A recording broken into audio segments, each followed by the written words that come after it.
Howdy and welcome back to the shop. Today we're partying along with our little six jaw shuck project. Oh, and I need this bolt circle diameter. Now I can't find any books or anything on this that's got this bolt circle diameter listed. So what we're going to do is we're going to use a little bit of we're going to have some picture pages. So this is the part that from the factory fits in that hole. So you can kind of say, well, this is pretty close to the right bolt circle diameter. And this thing is made in red china, so it's a pretty safe bet that all of the dimensions on this will be in Mickey Mouse. So the first thing I'm going to do is I'm going to lay my part down on here, and I'm going to take an ink pen, and I found an ink pen that fits these holes pretty good, and I'm just going to depress that and kind of give her a little wiggle and make one small dot. That's all I want, is just a dot in the center of all three holes. Now, if this was a 4-hole or a 6-hole or some even number of holes, you could measure hole to hole and find your bolt circle diameter. You can also measure from point to point and do a little bit of math and find your bolt circle diameter. Well, this way is easier for me, and it's easier for me to confirm. So get you some dividers. I'm going to use my eyeglasses here. But you need to set your compass greater than the bolt circle diameter. And you start off on one point, draw a round circle. You go to the next point, draw a round circle. Go to the next point, draw a round circle. Okay, now we got 3 round circles.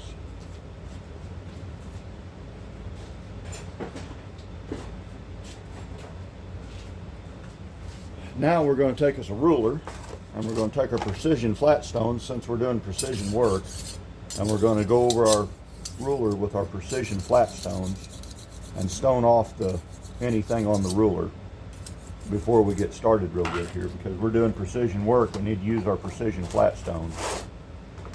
So now you need to connect the intersecting lines.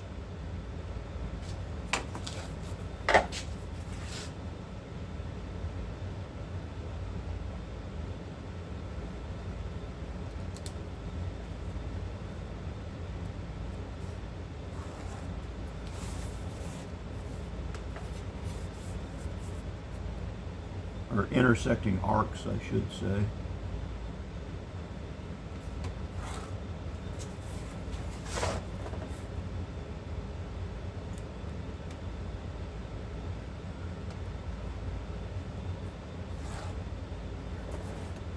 Okay, so where these three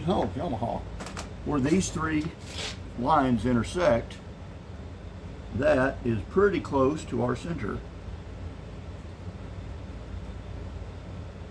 So now we need to take our divider for compass,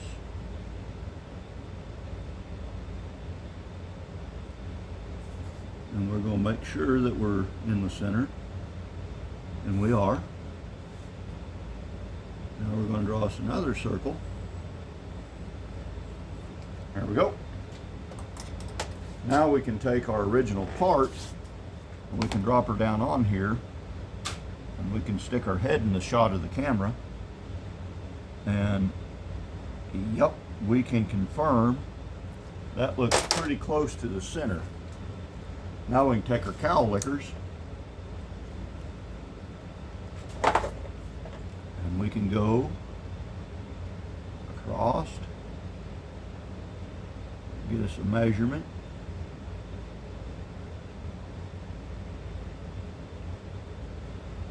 and like I said, this is probably in Mickey Mouse.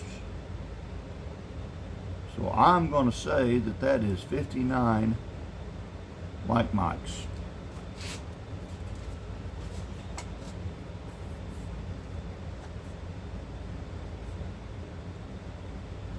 So we can take that by 25.4 and cipher that into freedom unit.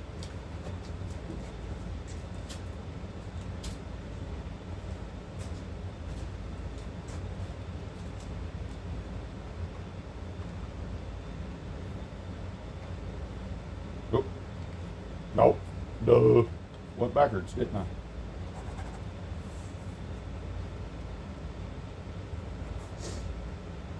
Divide it by 29.4, 25.4.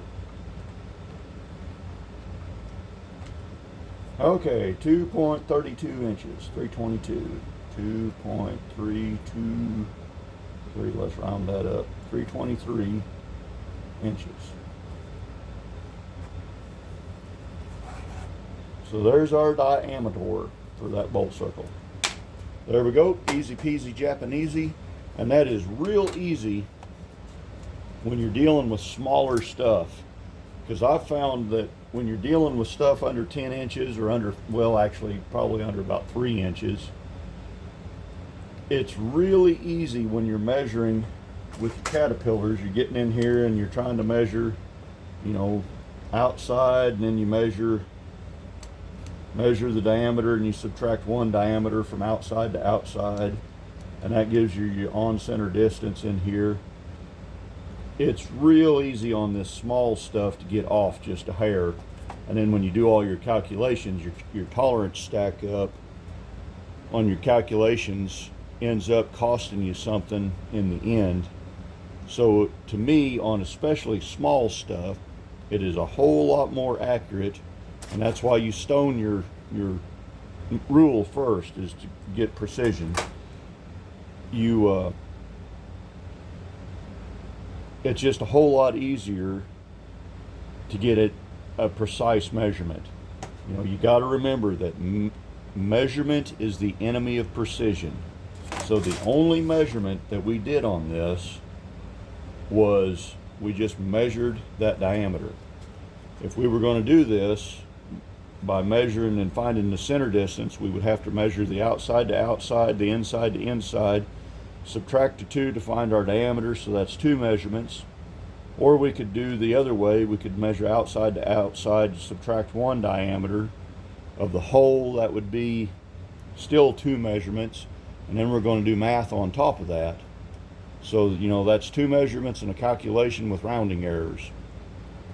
It's a whole lot easier just to do it one time, you're done. Give me a big fat thumbs up for taking the time to jabber at the camera and talk to myself. In the meanwhile, y'all drive safe, watch for deer.